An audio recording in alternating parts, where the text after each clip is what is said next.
What's up, guys? Welcome back to Mystery. It's your host, and today we're uncovering the absolute biggest and strongest historical catfish in human history.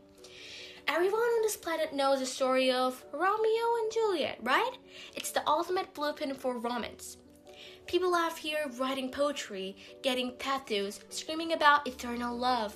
But what if I told you that the most famous, most romantic scene in this story is a total lie? What if I told you the whole foundation of their romance is based on a glitch in history? Get ready because we're dropping some serious truth bombs today. No cap, everything you think you know is about to change. Wait, holy crap. Hold on, chill. What the hell?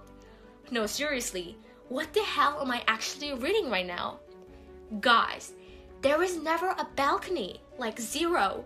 Shakespeare wrote this play in 1595, and balconies didn't even exist in England back then. The word wasn't even in his vocabulary. In the original script, he literally just wrote, "Juliet appears at a window." What the hell is going on with the education system? We've been forced to watch movies, plays, and paintings of this man scaling a stone balcony for 4 centuries? And the whole time, the man was just screaming at a regular second-story window. We've been completely brainwashed by Renaissance pop culture. It is wild out here. Alright, let's dig deeper into this file because the plot twist gets even worse. Let's talk about who these people actually were. Juliet. She wasn't some mature queen. She was 13 years old. Guys, 13. 1 and 3. Literally a middle schooler who couldn't even drive a car, who couldn't even do math. And Romeo was around 16 or 17, just drowning in teenage hormones. And if you call Romeo's loyalty, absolute rubbish.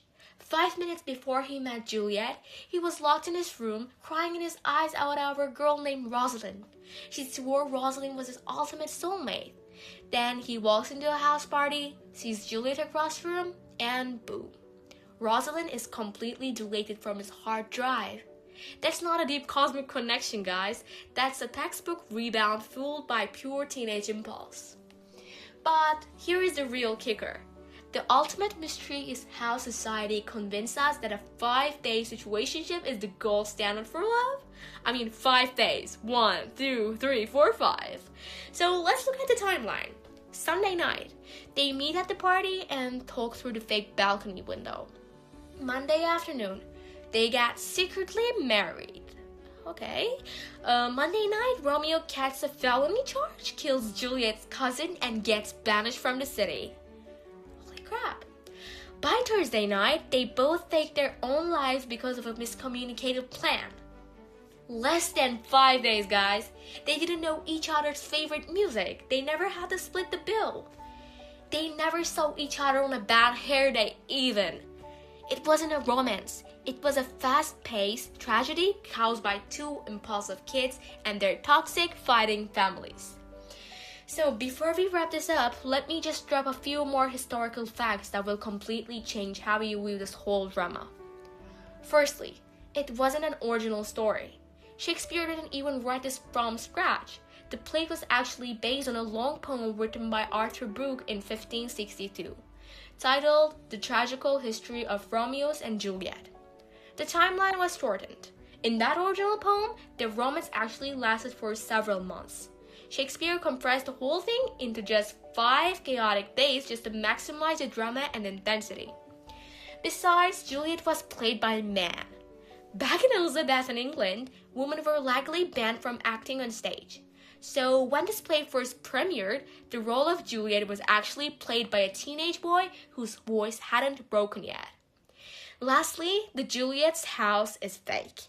The famous house with the balcony in Verona, Italy, which thousands of tourists visit every year. Total fiction. Neither Romeo nor Juliet ever lived there. In fact, that iconic stone balcony was sonically glued onto the building in the 1930s just to attract tourists. So, the mystery is solved. Romeo and Juliet are not relationship goals, guys. If someone tells you they want a love like theirs, block them, delete their number, and run. You don't want a trouble funeral. You want a stable partner who answers your texts. Stop looking for imaginary balconies. Stay safe, stay smart, and keep questioning everything.